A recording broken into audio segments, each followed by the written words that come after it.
Bonjour à tous et bienvenue dans cette nouvelle vidéo vlog dans laquelle aujourd'hui je vais vous présenter pourquoi je fais de l'hypnose. Qu'est-ce qui m'a motivé à me lancer dans cette nouvelle vie? Qu'est-ce qui m'a motivé et pourquoi j'en suis là aujourd'hui? Et qu'est-ce qui fait qu'aujourd'hui je suis vraiment heureux de faire mon métier? Alors comme vous le savez peut-être déjà, avant d'être hypnothérapeute, j'étais développeur informatique.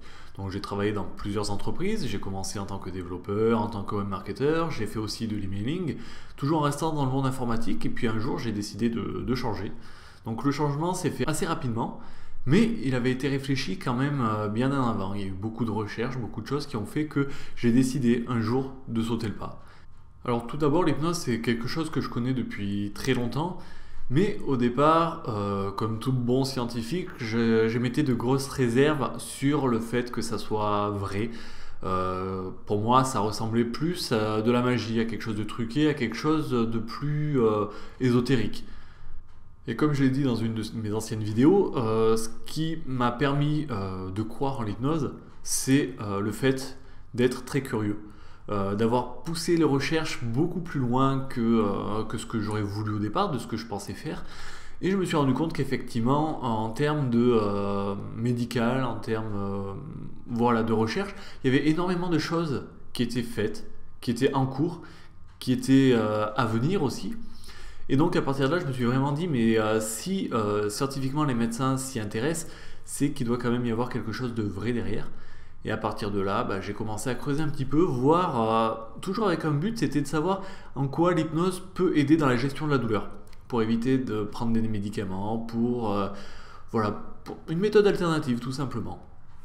Et c'est à partir de là que j'ai découvert le métier d'hypnothérapeute et que j'ai vu qu'il n'était pas seulement ouvert aux médecins, mais que n'importe quelle personne pouvait se dire hypnothérapeute, mais qui était quand même bien, quand on était bienveillant, qu'on avait envie de faire les choses de manière à aider les gens, de se faire former par des personnes qui étaient spécialisées là-dedans, qu'effectivement ça faisait des années que ça existait, qu'il y avait des années voilà, que des personnes pratiquaient cet art.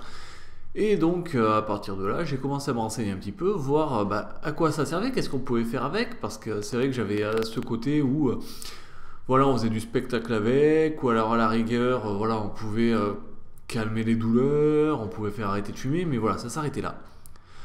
Et donc, j'ai encore continué à creuser, voir un petit peu, je me suis renseigné, j'ai trouvé quelques écoles voilà, réputées sur Paris, même dans d'autres pays, voilà, aux États-Unis, et voir qu'est-ce qu'ils proposaient, voir qu'effectivement, il y avait des choses beaucoup plus spécialisées, hypnose prénatale, même périnatale, ou hypnose, voilà, analgésie, des choses très spécifiques. Et donc à partir de là, j'ai creusé de plus en plus, je me suis renseigné, voir un petit peu ce que faisaient les hypnothérapeutes qui étaient déjà en place, voir quels étaient leurs buts, qu'est-ce qu'ils apportaient aux gens, comment ils apportaient tout ça. Et à partir de là, je me suis dit, mais ce qu'ils sont en train de faire, ces gens-là, ça me parle, ça me touche et j'aimerais pouvoir faire comme eux. J'aimerais pouvoir apporter du bien-être aux gens, pouvoir les aider, à les accompagner pour aller mieux, pour qu'ils vivent bien, en fait, tout simplement. Voilà, vraiment à les aider à atteindre leurs objectifs. Donc à partir de là, j'ai décidé donc d'aller me former donc à l'Arche, donc à l'Académie de recherche en communication et hypnose ericksonienne à Paris. Et voilà, pour me former à l'hypnose, pour apprendre les techniques, voir comment ça fonctionnait. Et en fait, cette formation se déroule en 4 modules principaux, en 4 semaines à peu près, 7 ou 8 jours. Et dès la première semaine, ça a été quelque chose d'assez extraordinaire en fait, je dois dire. On s'attend pas du tout à ça. Les 2 premières semaines, c'est vraiment des choses très techniques où on apprend des techniques de communication pour créer un état d'hypnose, pour voilà, apprendre à mettre en place tout ce qu'il faut pour créer une belle séance, que tout se passe bien. Les 2 semaines d'après sont plus basées donc sur la pratique. Voilà, on passe une demi-journée, donc la matinée en cours magistral, où on nous explique, on nous parle, on nous fait des démonstrations, et l'après-midi c'est vraiment de la pratique, où justement on joue à la fois le rôle du praticien et le rôle du client. Donc, j'allais dire, on fait un petit peu notre thérapie en même temps qu'on apprend, Et l'avantage, c'est qu'effectivement, on ressent les choses. Donc, on sait que une personne qui va travailler sur nous va faire des choses qui seront peut-être pas agréables. Donc, ça va nous permettre de nous rendre compte qu'il y a des choses qu'on peut pas se permettre de faire sur d'autres personnes et de prendre un recul un petit peu par rapport à tout ça. Et donc, au fur et à mesure que le temps avançait, pendant ces 4 semaines, plus en plus, je me rendais compte que c'était ce que je voulais faire en fait. Ça me parlait. C'est vrai que quand j'étais enfant, mon rêve c'était de devenir médecin. Entre-temps, il y a des choses qui sont passées qui fait que je suis devenu informaticien.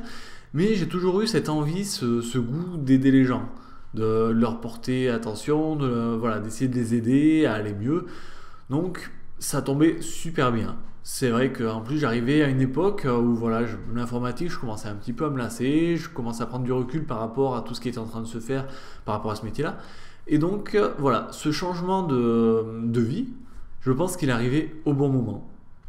Et donc c'est comme ça qu'aujourd'hui j'en arrive à être hypnothérapeute et que ce métier que je fais aujourd'hui, il me passionne, que je continue à me former en lisant des livres, en discutant avec des collègues, en essayant de découvrir de nouvelles techniques, d'aller beaucoup plus loin dans cette pratique. Et tous les jours c'est magique. Il n'y a pas d'autre mot, au final c'est vraiment magique. De voir les gens qui repartent avec un sourire extraordinaire, et les gens qui nous rappellent quelques jours après en nous disant que ça y est, ils avaient atteint leurs objectifs, que ils s'étaient libérés de quelque chose, qu'ils avaient vraiment atteint un but, qu'ils étaient heureux.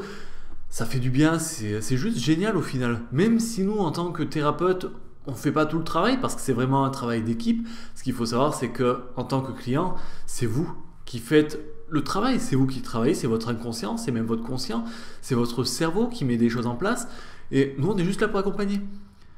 Donc voilà, au final, c'est comme ça que certaines passions naissent, tout simplement par le fruit du hasard. Et comme on dit, parfois le hasard fait bien les choses. Donc je vous remercie d'avoir regardé cette vidéo.